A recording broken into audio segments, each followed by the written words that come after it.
جو مسلمان آئے ان کو وہاں بسر کرنے کا تھا. تو آپ صلی اللہ علیہ وآلہ وسلم نے اس مسئلے کو حل کرنے کے لیے انصار اور مہاجرین میں ایک بھائی چارہ قائم کیا. اب مہاجرین یا مہاجر کا جمع ہے، اسے کیا کہتے ہیں؟ جو مسلمان مکے سے مدینے آپ صلی اللہ علیہ وآلہ وسلم کے ساتھ ہجرت کر کے آئے تو ہم اس کو مہاجر کہتے ہیں.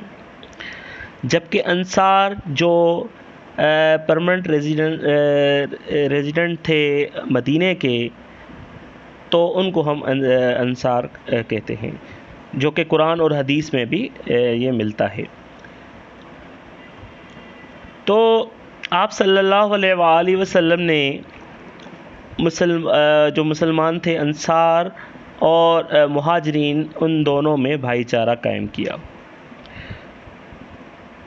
جیسا کہ مہاجرین جو مہاجر تھے جو آپ صلی اللہ علیہ وسلم کے ساتھ آئے، وہ جو تھے وہ بزنس جانتے تھے، جو بزنس مین تھے وہ ٹریڈ کرتے تھے. جبکہ انصار جو تھے وہ کھیتی باڑی کرتے تھے. تو مہاجرین جو خود کفیل ہونا پسند کرتے تھے، حالانکہ جو انصار بھائی تھے انہوں نے ان کی بہت سپورٹ کی، ان کو اپنے گھروں میں بسایا، اپنا بھائی بنایا، اور ان کے علاوہ جو ان کی پراپرٹی تھی ان میں ان کو شیئر دینے کا بھی کہا. لیکن مہاجرین جو تھے وہ اس کو کہتے تھے کہ یہ ہماری عزت نفس جو ہے اس سے مجروح ہوگی، ہم محنت کر کے خود کفیل ہونا چاہتے ہیں. تو کیا ہوا کہ جو انصار تھے وہ کھیتی باڑی کرتے تھے تو وہ ان کاموں میں لگ گئے، جبکہ مہاجرین جو تھے وہ ٹریڈ جانتے تھے تو وہ انہوں نے ان کی جو چیزیں وہ کھیتی باڑی کر کے وہ جو اناج تھا ان کو وہ ٹریڈ کرتے تھے، یعنی ان دونوں میں ایک کوآپریشن بن گیا. تو اس طرح آپ صلی اللہ علیہ وسلم کی جو مصلحت کے ساتھ یہ دونوں انصار مہاجرین ایک ساتھ بھائی ہو گئے، اور وہ ایک ساتھ رہ کر ایک دوسرے کی مدد کرنے لگے.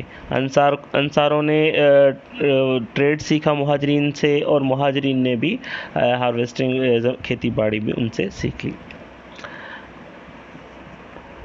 ہولی پروفٹ صلی اللہ علیہ وآلہ وسلم نے حضرت عبد الرحمن بن عوف، جو کہ ایک مہاجر تھا رضی اللہ تعالیٰ عنہ، حضرت عبد الرحمن بن عوف رضی اللہ تعالیٰ عنہ ایک مہاجر تھا، اس کو حضرت سعد بن ربی ابصاری لکھ گیا، انصاری ہے، انصاری کو بھائی بنایا، ایک دوسرے کا وہ بھائی بنا دیا.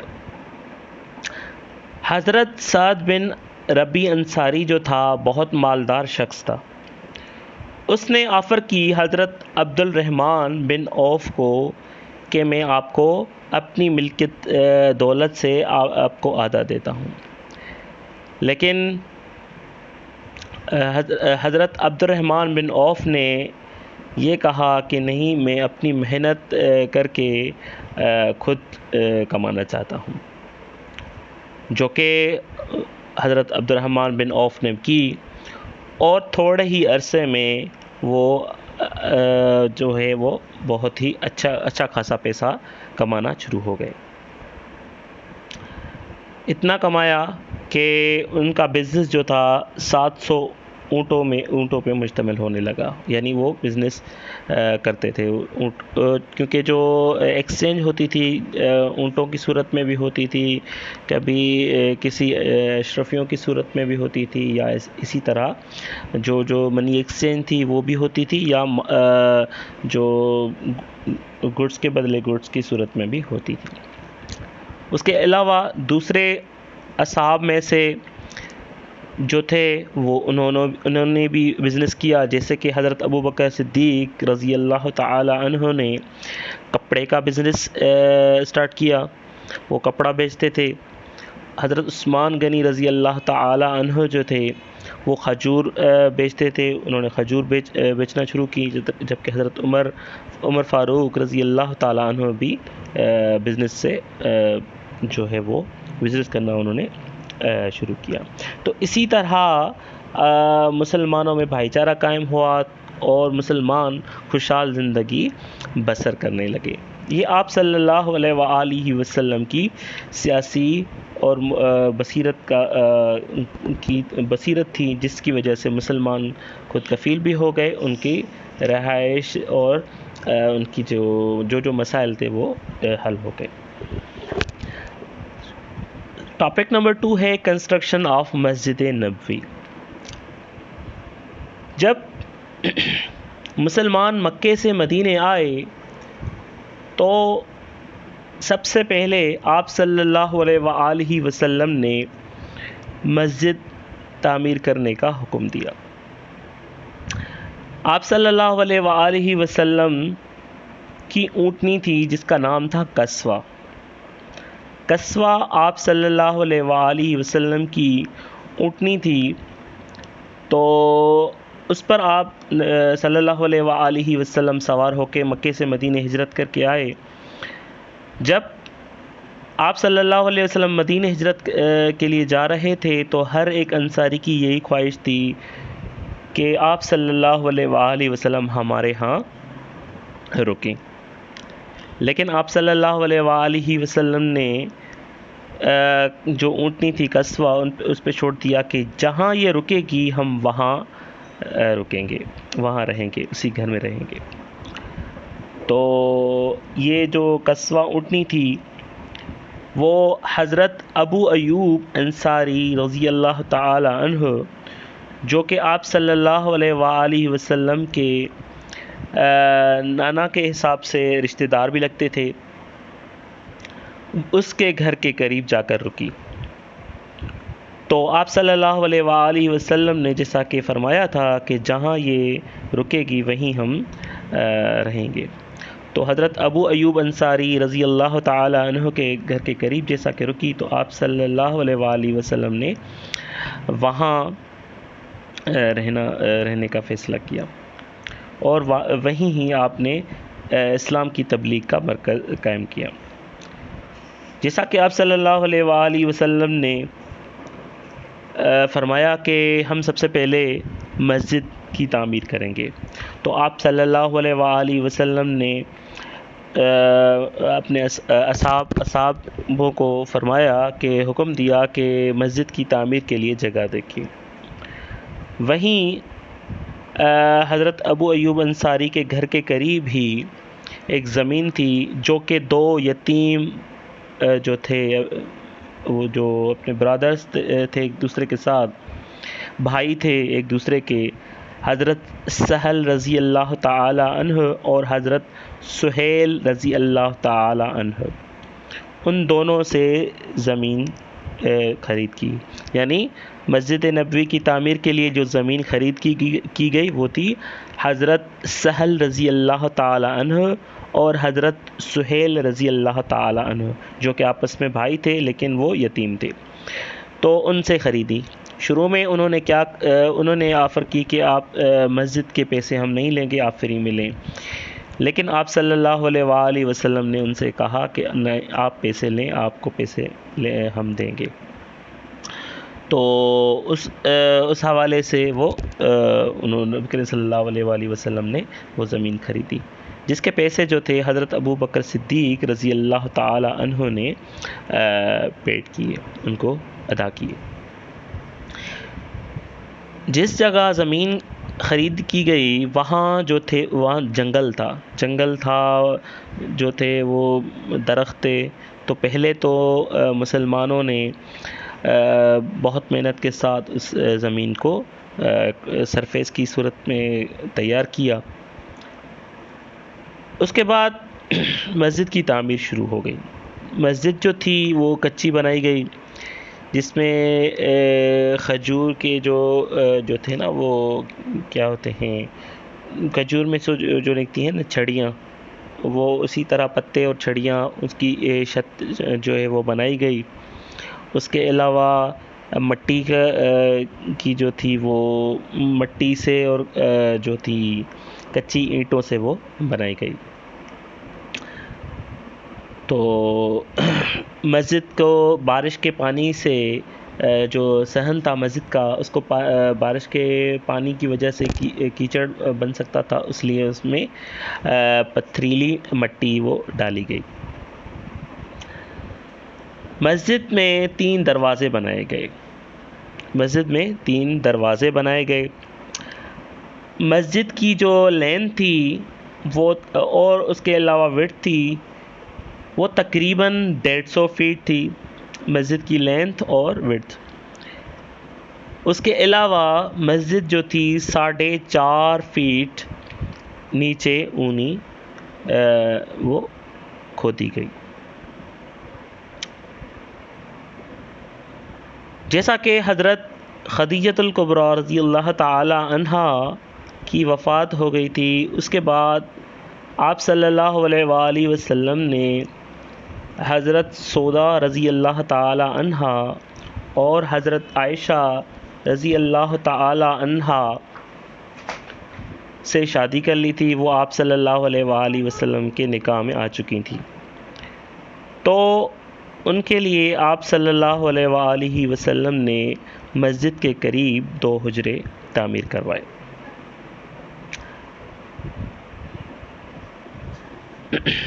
تو اس کے بعد جو اصحاب تھے تو اصحاب اکرام کے لیے آپ صلی اللہ علیہ وآلہ وسلم نے مسجد کے ایک حصے میں جسے ایک کچی جگہ بنائی جسے کہتے عربی میں کہا جاتا ہے صفا، وہ بنائی. وہ اصحابوں کے لیے مختص کی گئی کہ وہاں اصحاب اکرام وہاں رہیں گے. تو بعد میں جیسا کہ وہ صفا جو تھی وہ کچی جگہ جو پتوں درختوں کے جو تھے پیڑوں سے وہ بنائی گئی، پیڑوں کو کاٹ کے بنائی، تو اس کو عربی میں صفا کہتے ہیں. جیسا کہ وہ اصحابوں کے لیے بنائی گئی تو وہ بعد میں اصحاب صفا کہلائی گئی، یعنی وہ اصحاب وہاں رہتے تھے. مسجد نبوی جو تھی صرف اور صرف عبادت کی جگہ نہ تھی، اس میں آپ صلی اللہ علیہ وآلہ وسلم سیاسی معاملات، اس کے علاوہ سماجی معاملات، معاشرتی جو مسائل تھے وہ بھی آپ صلی اللہ علیہ وآلہ وسلم وہاں مسجد میں حل کیا کرتے تھے.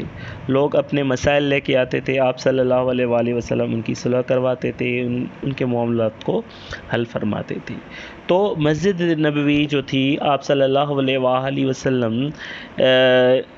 نے جو تعمیر کروائی وہ مسلمانوں کے ساتھ ساتھ جو وہ لوگ تھے ان کے لیے ایک بڑا ہی جو سالوشن والی جگہ بھی بن گئی جہاں ان کے مسائل کو حل کیا جاتا تھا. میثاق مدینہ. میثاق مدینہ کیا ہے؟ میثاق کی معنی ہے معاہدہ، پیکٹ. میثاق مدینہ یعنی وہ معاہدہ جو آپ صلی اللہ علیہ وآلہ وسلم نے یہودیوں اور مسلمانوں کے درمیان کیا. کیوں کیا؟ مدینے میں جب آپ صلی اللہ علیہ وآلہ وسلم تشریف فرما تھے تو وہاں انصار کے 2 قبائل تھے، اوس اور خزرج.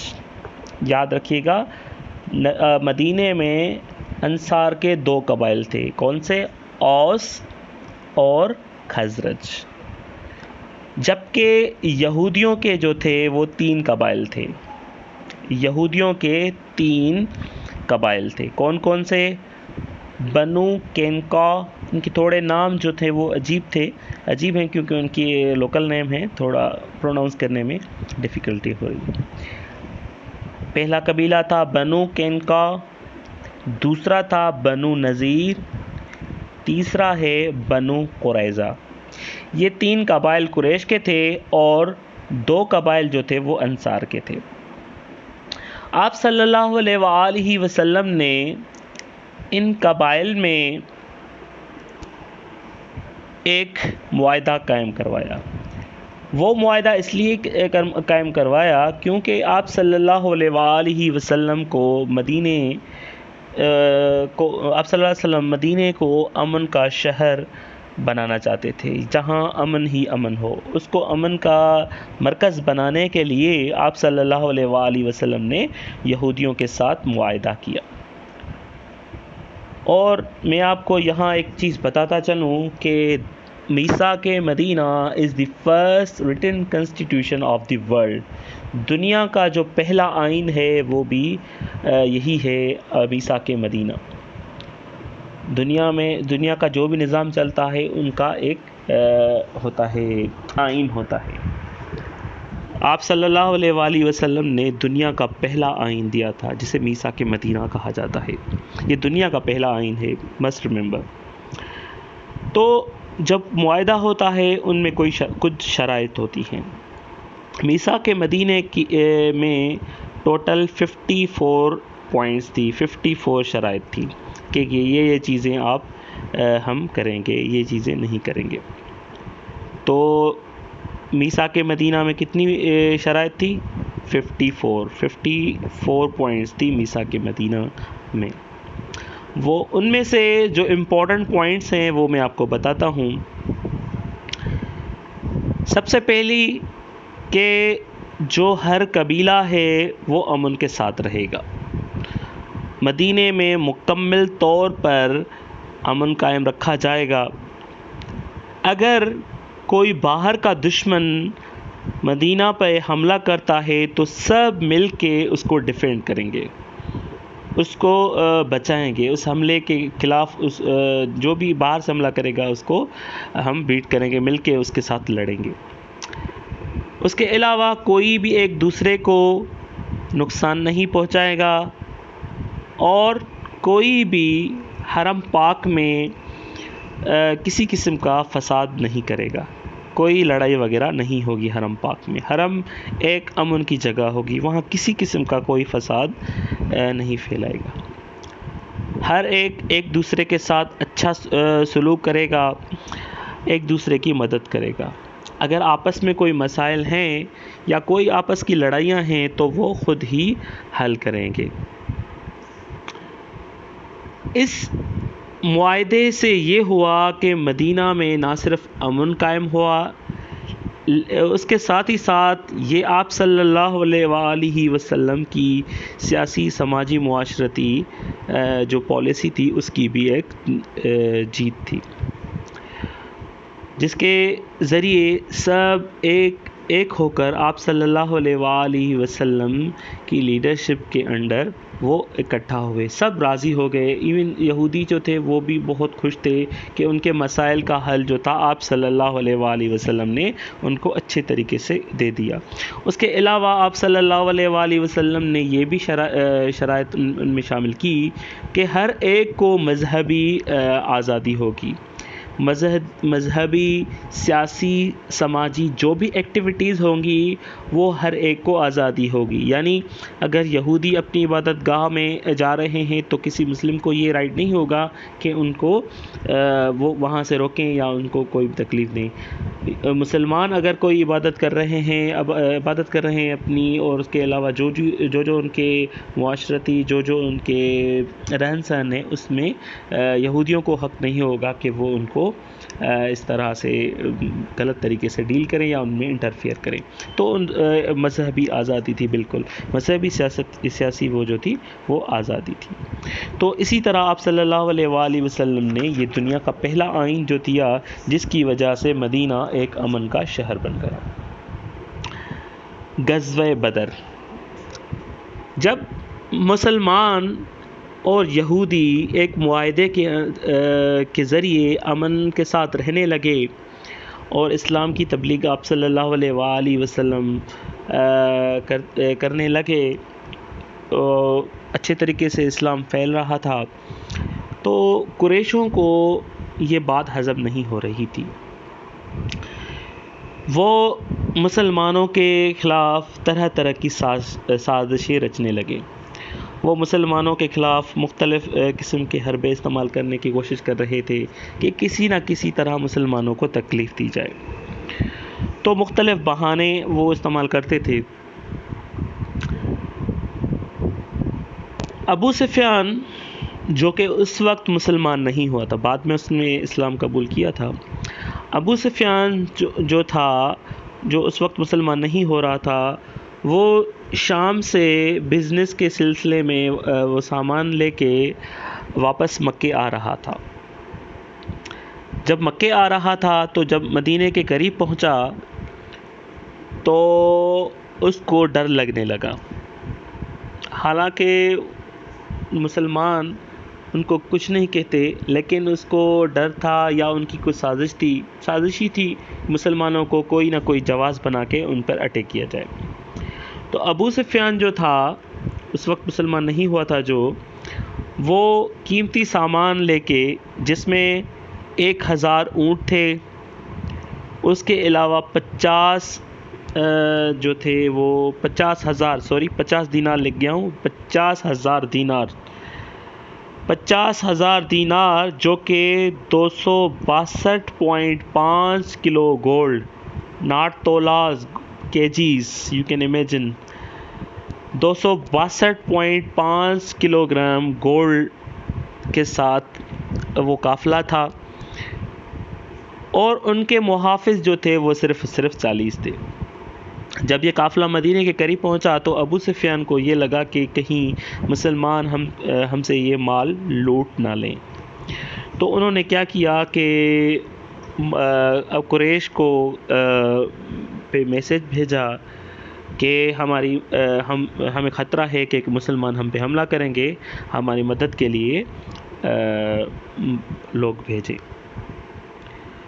تو وہاں سے ابو جہل کی لیڈرشپ میں، ابو جہل جو رشتے میں آپ صلی اللہ علیہ وسلم کا چچا تھا، لیکن وہ ایمان نہیں لایا تھا، آخر تک وہ ایمان نہیں لایا تھا، تو وہ کافر ہی رہا. ابو جہل کی لیڈرشپ میں جو تھا وہ 1000 جو تھے وہ ان کے قریشوں کے سولجرز کا قافلہ انہوں نے تیار کیا، جس میں 100 گھوڑے، 60 آرمرز جو ہوتی ہیں نا، وہ پہلے جنگیں ہوتی تھیں تلواروں کے ساتھ، تو سینے پہ باندھتے تھے نا، تاکہ لوہے کی ہوتی تھی، تاکہ تلوار وغیرہ کا زخم نہ لگے تو اس میں ڈیفینڈ کیا جائے. تو 600 آرمرز تھیں اور کافی سارے اونٹ تھے، ہنڈریڈس آف کیملز ان کے پاس تھے. تو یہ قافلہ ابو جہل کی لیڈرشپ میں نکلا. جبکہ مسلمانوں کی تعداد جو تھی وہ 313 تھی. یاد رکھیے گا، 1000 قریش تھے جبکہ مسلمان 313 تھے، جس میں 84 مہاجرین تھے اور 229 انصار تھے. 84 مہاجرین اور 229 جو تھے وہ انصار تھے. جبکہ اس قافلے کی لیڈرشپ کون کر رہا تھا؟ آپ صلی اللہ علیہ وآلہ وسلم کرتے. مسلمان تعداد میں بھی کم تھے اور اس کے علاوہ مسلمانوں کے پاس جنگی ساز و سامان بھی نہ ہونے کے برابر تھا، جس میں 6 تلواریں تھیں، 2 آرمرز تھیں، 70 جو تھے وہ اونٹ تھے اور 2 گھوڑے تھے.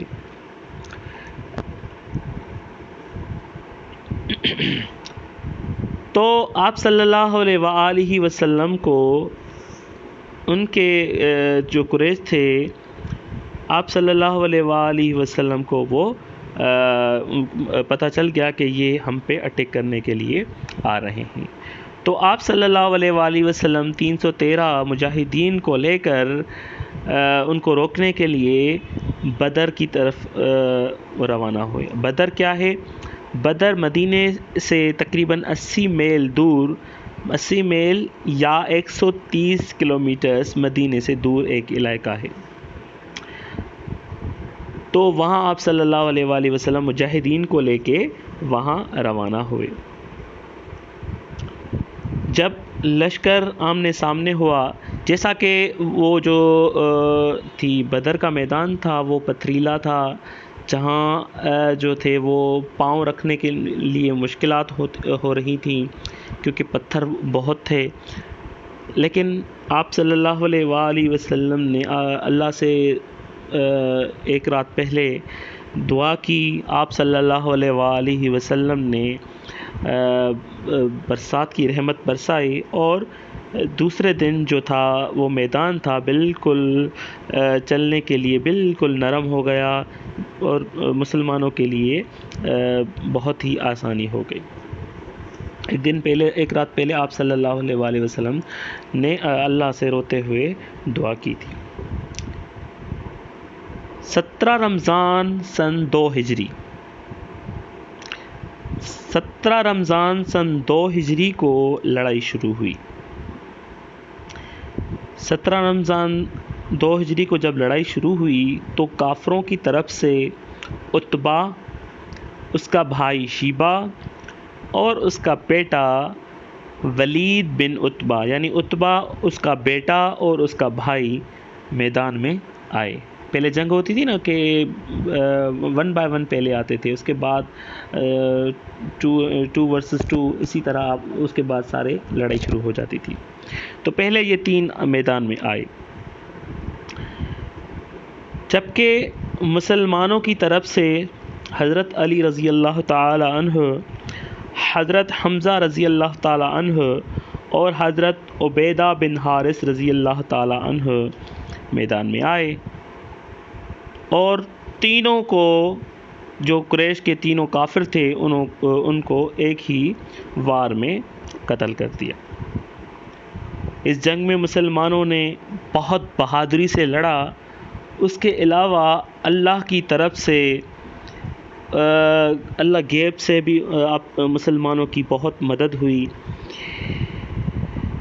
اور کافر جو تھے وہ بہت بری طرح پیٹ رہے تھے۔ اس جنگ کے دوران کافروں کا جو لیڈر تھا ابو جہل، وہ 2 چھوٹے بھائی حضرت معاذ رضی اللہ تعالی عنہ اور حضرت معوذ رضی اللہ تعالی عنہ کے ہاتھوں قتل ہوئے۔ حالانکہ یہ چھوٹے تھے، ان کو جنگ میں نہیں لے کے جا رہے تھے کہ آپ چھوٹے ہو، لیکن انہوں نے کہا کہ نہیں، ہم دیکھیں گے کہ یہ ابو جہل کون سا ہے، ہم دیکھیں گے۔ وہ اس لیے لیکن ان کے دل میں ارادہ تھا کہ یہ دشمن اسلام نمبر 1 ہے، تو اس کو ہم قتل کریں گے۔ تو وہ حالانکہ چھوٹے تھے، اللہ کی قدرت ان چھوٹے بچوں سے، جو ابو جہل جو کافروں کا لیڈر تھا، ان کو ان 2 چھوٹے بچوں سے قتل کروایا۔ حضرت معاذ اور حضرت معوذ رضی اللہ تعالیٰ عنہ نے ابو جہل کو قتل کر دیا۔ اس جنگ میں کفار کا بہت نقصان ہوا، جس میں 70 کے قریب ان کے جو تھے وہ سپہ سالار تھے وہ قتل ہو گئے، 70 جو تھے وہ گرفتار ہو گئے، اور باقی جو تھے وہ دم دبا کے بھاگ گئے۔ آپ صلی اللہ علیہ وآلہ وسلم نے جو قیدی تھے ان کے ساتھ اچھا روا رکھنے کا حکم دیا، کہ تاکہ ان کے ساتھ اچھا سلوک رکھیں۔ آپ اصحابوں کو حکم دیا کہ ان کے ساتھ اچھا سلوک رکھیں۔ کچھ جو تھے ان کو آپ صلی اللہ علیہ وآلہ وسلم نے کچھ ہدیے پہ چھوڑ دیا، جو کہ اس وقت کا سسٹم تھا، اگر وہ قیدی آئے کو کچھ رقم یا کچھ اماؤنٹ جو تھا ان کی دے کر وہ رہا ہو سکتا تھا۔ کچھ کو آپ صلی اللہ علیہ وآلہ وسلم نے ایسے چھوڑ دیا کیونکہ وہ ضعیف تھے یا کچھ اسی طرح، اور باقی جو بچے ان کو یہ کہا کہ آپ میں سے جو بھی 10 مسلمانوں کے بچوں کو پڑھنا لکھنا سکھائے گا وہ آزاد ہے۔ یہاں ایک چیز آپ نوٹ کر لیں کہ آپ صلی اللہ علیہ وآلہ وسلم نے ہمارے لیے کیا ایگزامپل سیٹ کیا، امپورٹنس آف ایجوکیشن۔ آپ صلی اللہ علیہ وآلہ وسلم کے اس عمل سے آپ یہ اندازہ لگا سکتے ہیں کہ آپ صلی اللہ علیہ وآلہ وسلم نے کس طرح تعلیم کی اہمیت کو اجاگر کیا کہ جو بھی 10 مسلمانوں کے بچوں کو پڑھائے گا وہ آزاد ہوگا۔ تو اس جنگ میں جو تھا وہ کافروں کو بہت اچھی طرح شکست ہوئی، ان کے بڑے بڑے سپہ سالار جو تھے وہ اس جنگ میں ہلاک ہو گئے، جبکہ مسلمانوں میں سے 14 مسلمان شہید ہو گئے، جن میں سے 6 مہاجر جو بھائی تھے، وہ مہاجرین ہمارے بھائی وہ شہید ہو گئے، جبکہ 8 انصار جو تھے وہ شہید ہو گئے۔ 14 شہادتوں میں سے 6 مہاجر تھے اور 8 انصار تھے۔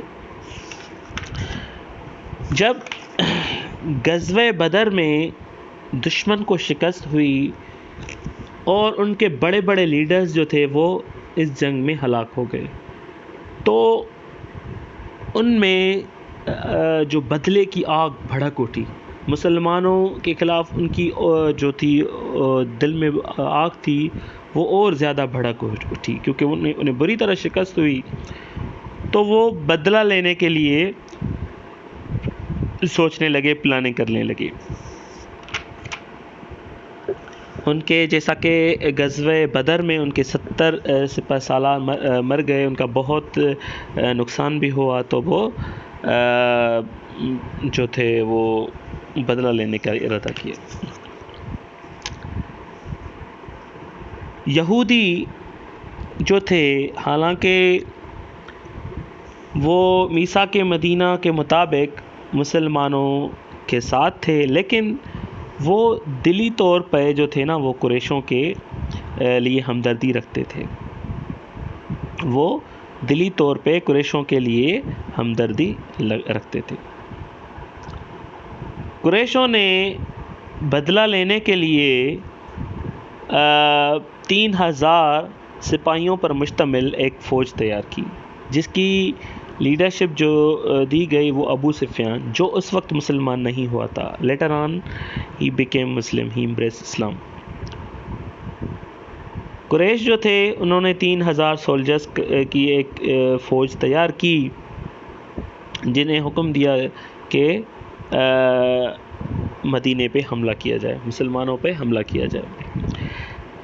ان میں 200 گھوڑے بھی ان کے ساتھ تھے، 3000 اونٹ تھے، 200 گھوڑے، 3000 اونٹ وہ جو تھے ان کے ساتھ تھے۔ اس کے علاوہ جنگی ساز و سامان مکمل طور پہ ان کے ہاتھ میں تھا۔ مسلمان جو تھے وہ 1000 کی تعداد میں تھے۔ مسلمانوں کی جو پہلے انیشلی تعداد تھی، جو مسلمانوں کی آرمی تھی، کیونکہ میثاق مدینہ کے مطابق یہود اور مسلمان دونوں ڈیفینڈ کریں گے مدینے کو اگر باہر سے کوئی دشمن حملہ کرتا ہے تو۔ پہلے جو ٹوٹل آرمی بنائی گئی مسلمانوں کی طرف سے وہ 1000 سپاہیوں پر مشتمل تھی، لیکن جو یہودیوں کا ایک لیڈر تھا جس کا نام تھا عبداللہ بن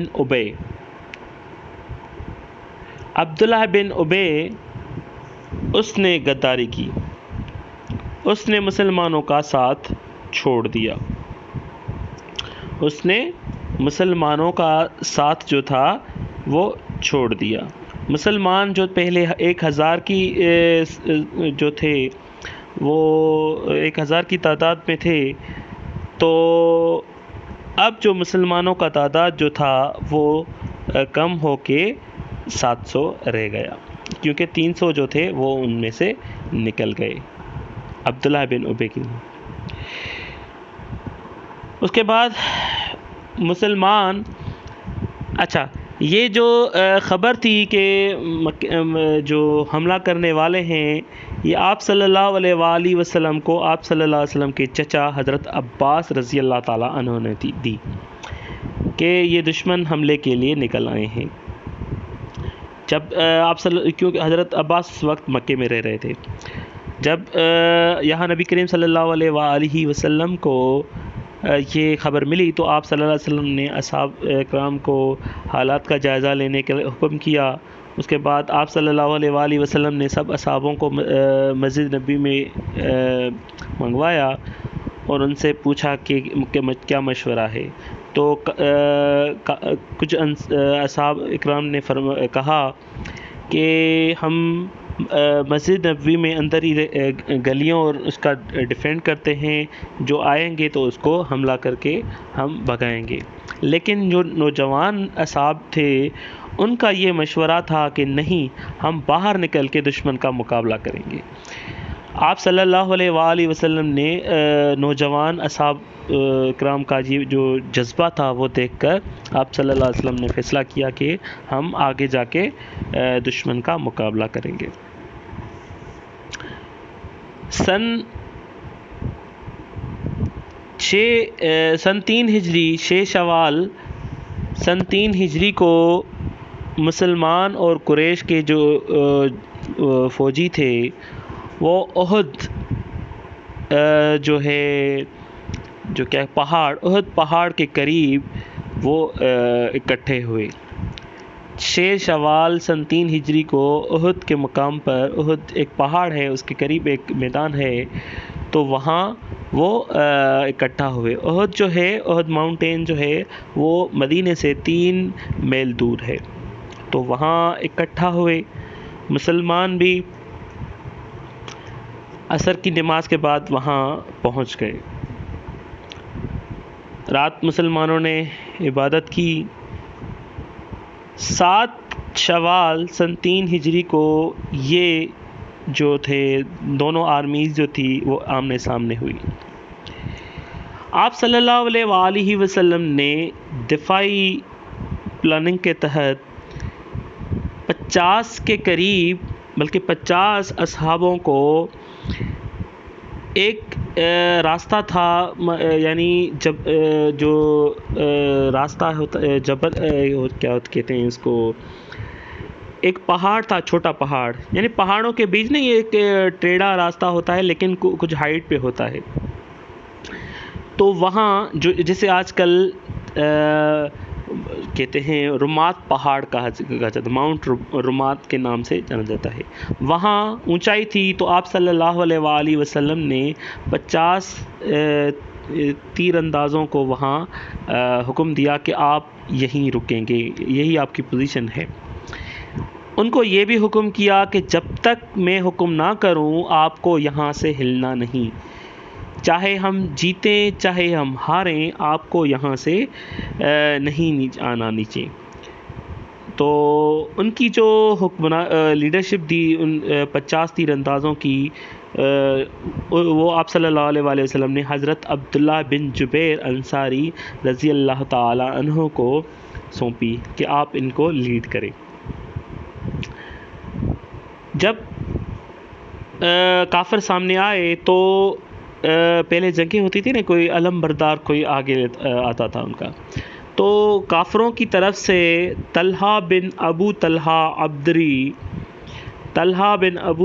عبدری جھنڈا لے کے آگے بڑھے، جبکہ مسلمانوں کی طرف سے حضرت مصعب بن عمیر رضی اللہ تعالی عنہ نے مسلمانوں کی آرمی کا جھنڈا ہاتھ میں تھمایا. اب سامنے جنگ شروع ہو گئی. کافروں کے علمبردار طلحہ بن ابی طلحہ عبدری نے جنگ کے لیے للکارا، تو سامنے حضرت زبیر بن عوام رضی اللہ تعالی عنہ جو تھے وہ آگے بڑھے اور ایک ہی وار میں اس کو ہلاک کر دیا. حضرت زبیر بن عوام رضی اللہ تعالی عنہ نے ایک ہی وار میں پلک جھپکتے اس کو قتل کر دیا.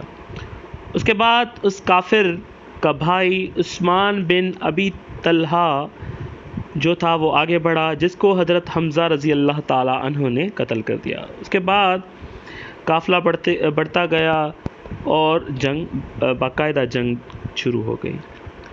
مسلمانوں کی طرف سے حضرت علی رضی اللہ تعالی عنہ، حضرت حمزہ رضی اللہ تعالی عنہ، حضرت زبیر رضی اللہ تعالی عنہ، حضرت ابو دجانہ رضی اللہ تعالی عنہ اور حضرت ابو طلحہ انصاری رضی اللہ تعالی عنہ بہت بہادری سے لڑے۔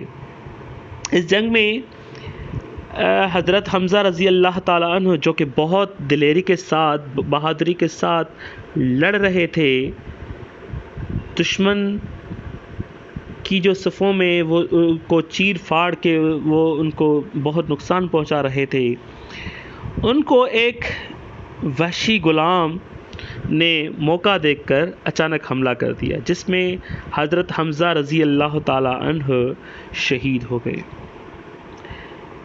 مسلمان لگاتار دشمن پہ حملہ کرتے رہے۔ آپ صلی اللہ علیہ وآلہ وسلم کی بہترین حکمت عملی اور آپ صلی اللہ علیہ وآلہ وسلم کی جو احکامات تھے ان کو عمل کرتے ہوئے جو تھے وہ بہت اچھا خاصا نقصان پہنچایا مسلمانوں نے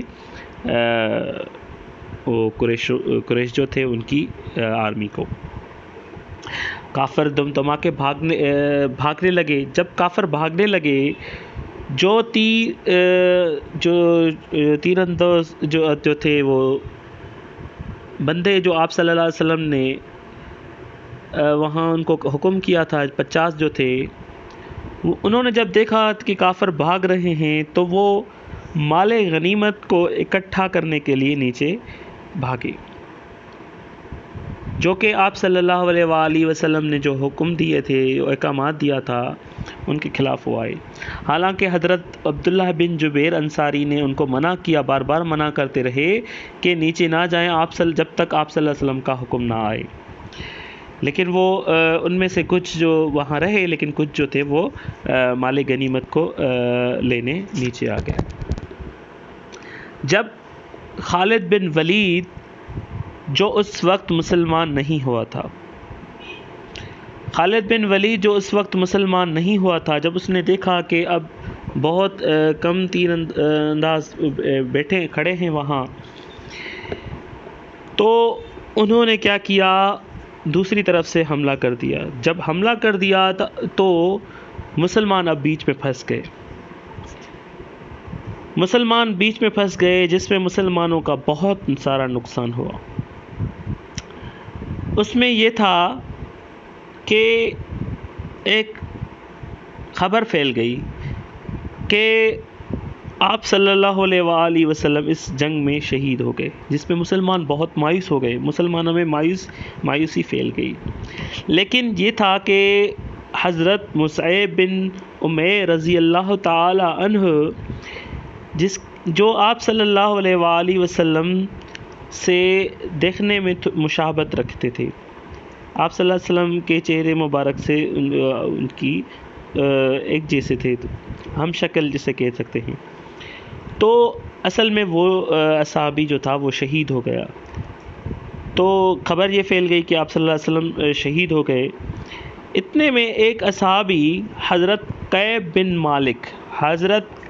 بن مالک رضی اللہ تعالی عنہ نے اچانک مسلمانوں کو خبر دی کہ نہیں، آپ صلی اللہ علیہ وسلم زندہ ہیں، اور جو ہے وہ شہید جو ہوا ہے وہ حضرت مصعب بن عمیر ہوا۔ یہ سن کر مسلمانوں میں ایک نئی طاقت آ گئی، نیا جذبہ آ گیا۔ مسلمان اصحاب جو تھے وہ آپ صلی اللہ علیہ وسلم کے گرد گھیرا بنا کے کھڑے ہو گئے، اور آپ صلی اللہ علیہ وسلم کو جو تھے وہ دشمن کے حملے سے بچاتے رہے۔ آپ صلی اللہ علیہ وسلم کے لیے ایک ڈھال بن کے آئے، جس میں حضرت ابو طلحہ رضی اللہ تعالیٰ عنہ نے بہت آپ صلی اللہ علیہ وسلم کا دفاع کیا۔ اس میں حضرت سعد بن ابی وقاص رضی اللہ تعالیٰ عنہ جو بہت بڑا مشہور تیرکش تھا، حضرت سعد بن ابی وقاص، اس نے آپ صلی اللہ علیہ وسلم کے آگے جو یہ فرمایا کہ اے میرے پیارے یا رسول اللہ، آپ پہ میری ماں باپ قربان، میں آپ کے لیے اپنی جان دے دوں گا، اپنی سب کچھ قربان کر دوں گا، لیکن آپ کو کچھ نہیں ہونے دوں گا۔ اس جنگ میں جو تھا آپ صلی اللہ علیہ وآلہ وسلم کا ایک دانت مبارک جو تھا وہ شہید ہو گیا، اس کو تکلیف پہنچی، جو مسلمانوں نے تھوڑی غلطی ہو گئی، جو اوپر سے نیچے آ گئے، جس کی وجہ سے یہ مسلمانوں کو نقصان ہو گیا۔ اس جنگ میں نہ صرف مسلمانوں بلکہ جو عورتیں، مسلمان مردوں بلکہ عورتوں نے بھی بہت اچھا پارٹیسپیٹ کیا، جس میں حضرت ام عمارہ رضی اللہ تعالی عنہ نے آپ صلی اللہ علیہ وسلم کی بہت حفاظت کی، جس کو 12 زخم بھی رسید ہوئے، یعنی حضرت ام عمارہ رضی اللہ تعالیٰ عنہ کو 12 زخم بھی لگے، جو آپ صلی اللہ علیہ وسلم کی حفاظت کرتی رہی۔ اس کے علاوہ حضرت عائشہ رضی اللہ تعالیٰ عنہ، حضرت ام سلیت رضی اللہ تعالیٰ عنہ، حضرت ام ایمن رضی اللہ تعالیٰ عنہ اور حضرت ام سلیم رضی اللہ تعالیٰ عنہ زخمیوں کو پانی پلاتی رہیں، یعنی مسلمانوں کی عورتوں نے بھی بہت بڑا اچھا پارٹیسپیٹ کیا۔ تو یہ دوسری غزوہ تھی۔ اچھا، میں امپورٹنٹ پوائنٹ، غزوہ آپ کو پتہ ہونا چاہیے، غزوہ کسے کہتے ہیں؟ غزوہ اسے کہتے ہیں جس میں آپ صلی اللہ علیہ وآلہ وسلم نے پریکٹیکلی پارٹیسپیٹ کیا۔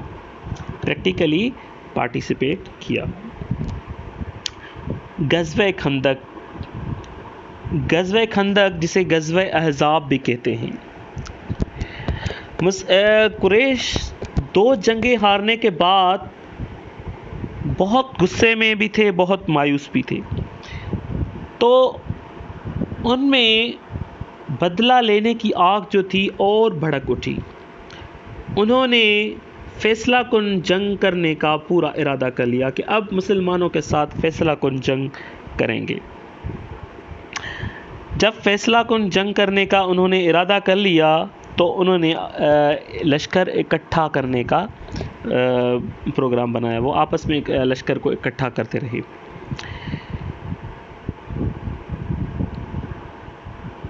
جب لشکر اکٹھا کرتے کرتے ان کا لشکر جو تھا وہ بڑھتا گیا، بڑھتے بڑھتے جو تھے وہ 4000 کا لشکر انہوں نے تیار کر لیا۔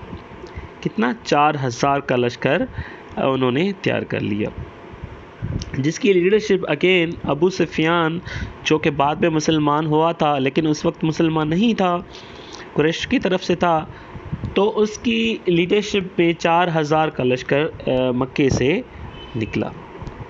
جب وہ مکے سے نکلا تو آگے ان کو دوسرے جو تھے، وہ ان کے ساتھی جو تھے، وہ اتحادی جو تھے، انہوں نے بھی ان کو جوائن کیا۔ جو پہلے 4000 کا جب نکلا 4000 کا تھا، تو بڑھتے بڑھتے وہ 10,000 تک وہ پہنچ گیا، کیونکہ راستے میں ان کے اتحادی جو تھے وہ انہوں نے جوائن کیا۔ جب آپ صلی اللہ علیہ وآلہ وسلم کو یہ خبر ملی کہ کافر جو ہیں وہ حملے کے ارادے سے اب نکلے ہیں، اب حملہ کرنے والے ہیں، تو آپ صلی اللہ علیہ وآلہ وسلم نے اصحاب اکرام سے مشورہ کیا، جس میں حضرت سلمان فارسی رضی اللہ تعالی عنہ نے مشورہ دیا کہ مدینے کی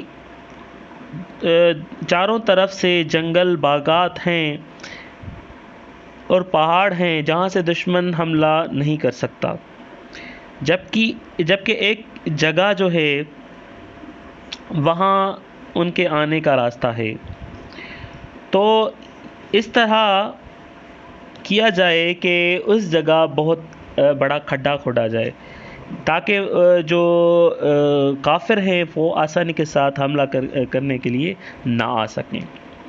تو آپ صلی اللہ علیہ وآلہ وسلم نے کو یہ مشورہ بہت اچھا لگا، تو آپ صلی اللہ علیہ وآلہ وسلم نے اس کی منظوری دے دی۔ جس علاقے میں جو کھڈا کھودا گیا تو وہ مدینے سے 3 میل دور تھا۔ اب 3000 مجاہدین کو اس طرح ڈیوائیڈ کیا گیا کہ 10-10 کا ایک جتھا بنایا گیا، 10-10 کا ایک ٹولہ بنایا گیا۔ ان کو یہ حکم دیا گیا کہ آپ کو 10-10 گز جو ہے وہ کھڈا کھودنا ہے۔ اب مسلمان جو ایمان کے جذبے سے سرشار تھے انہوں نے کھود دیا. جب وہ کھڈا کھود گیا تو مسلمان جو تھے سپاہی مجاہدین جو تھے وہ ان کے مورچے بنا کر وہاں آس پاس جو تھا وہ ان کو آپ صلی اللہ علیہ وآلہ وسلم نے مقرر کر دیا. جب کافر آئے ان کو یہ پتہ نہیں تھا کہ مسلمانوں کی یہ پلاننگ ہے، یہ ہمارے لیے ہے، تو وہ پریشان بھی ہو گئے. کافر جو تھے وہ بڑے بڑے کا جرنیل تھے جو انہوں نے بہت کوشش کی کہ کسی طرح اس کو پار کیا جائے، لیکن وہ پار نہیں کر سکے. کسی طرح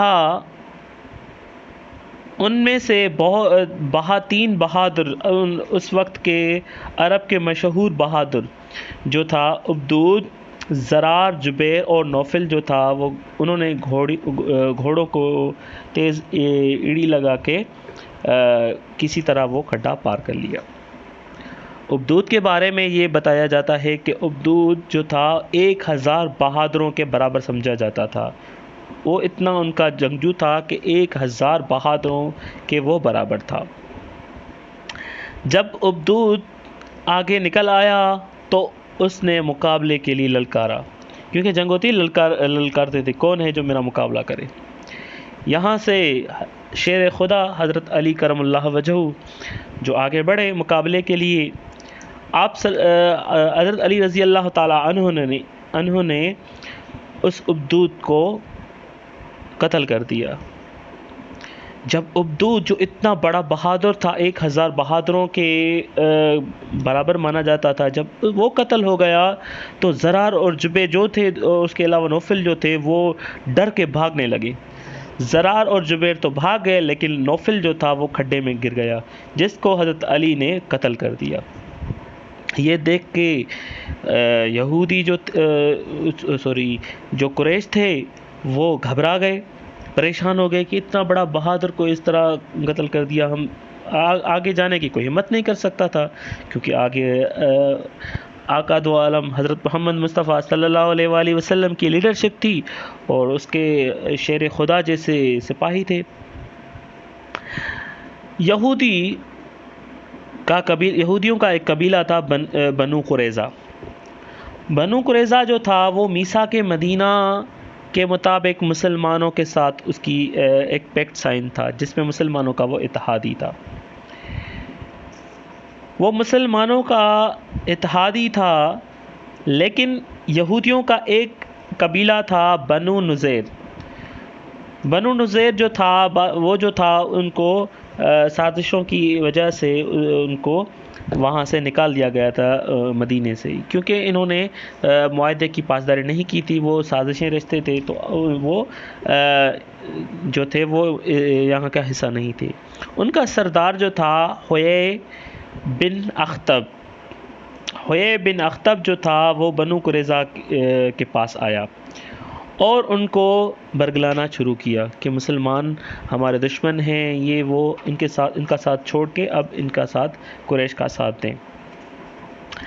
جس میں وہ کامیاب ہو گیا کہ ان کو مسلمانوں کے خلاف بھڑکا کر مسلمانوں کے خلاف کر دیا. اور وہ یہودی جو تھے وہ مسلمانوں کے، کیونکہ وہ مسلمانوں کے قریب ہی رہتے تھے، تو قریش جو تھے باہر سے حملہ کرنے آ رہے تھے، تو مسلمانوں کے لیے تو وہی ایک دشمن تھا، لیکن یہاں اندر ہی اندر ایک اور دشمن پیدا ہو گیا. وہ مسلمانوں کے قلعے پر حملہ کرنے کا سوچ رہے تھے. جو مسلمانوں کے اس قلعے پر حملہ کرنے کا سوچ رہے تھے، جس میں مسلمان عورتیں اور بچے جو تھے وہ محفوظ تھے. یہودی صورتحال کا جائزہ لینے وہ قلعے کے قریب آ گیا، کیونکہ ظاہر میں تو وہ مسلمانوں کے تحت ہی تھا، لیکن حضرت محمد مصطفیٰ صلی اللہ علیہ وآلہ وسلم کی پھوپھی حضرت صفیہ رضی اللہ تعالی عنہا، انہوں نے یہ سارا کچھ دیکھ لیا. انہوں نے جب دیکھ لیا تو انہوں نے کیا کیا، ایک بڑا سمجھدارانہ عمل کیا. کیا کہ جو کافر آیا یہودیوں کا قریشوں کا ساتھی جائزہ لینے کے لیے، بی بی صاحبہ نے ان پر حملہ کر کے اس کو مار کے اس کا سر جو ہے وہ نیچے پھینک دیا۔ جب نیچے پھینک دیا یہودیوں کی طرف، تو اس کی حضرت صفیہ رضی اللہ تعالی عنہ کی عقل مندی کی وجہ سے یہودی خوف میں مبتلا ہو گئے۔ انہوں نے سمجھا کہ نہیں، مسلمانوں مجاہدین کی تعداد بہت بڑی تعداد تو قلعے کے اندر بھی ہے۔ یہ ایک جو دانشمندانہ عمل کی وجہ سے یہودی جو تھے وہ گھبرا گئے کہ نہیں، یہاں تو مسلمان اندر بھی بہت ہیں۔ تو وہ ان کو جرأت نہ ہوئی کہ حملہ کریں، کیونکہ انہوں نے سوچا کہ نہیں، بڑی تعداد ہے، اگر ہم حملہ کریں گے تو ہم مارے جائیں گے۔ تو وہ انہوں نے جرأت نہیں کی حملہ کرنے کے لیے۔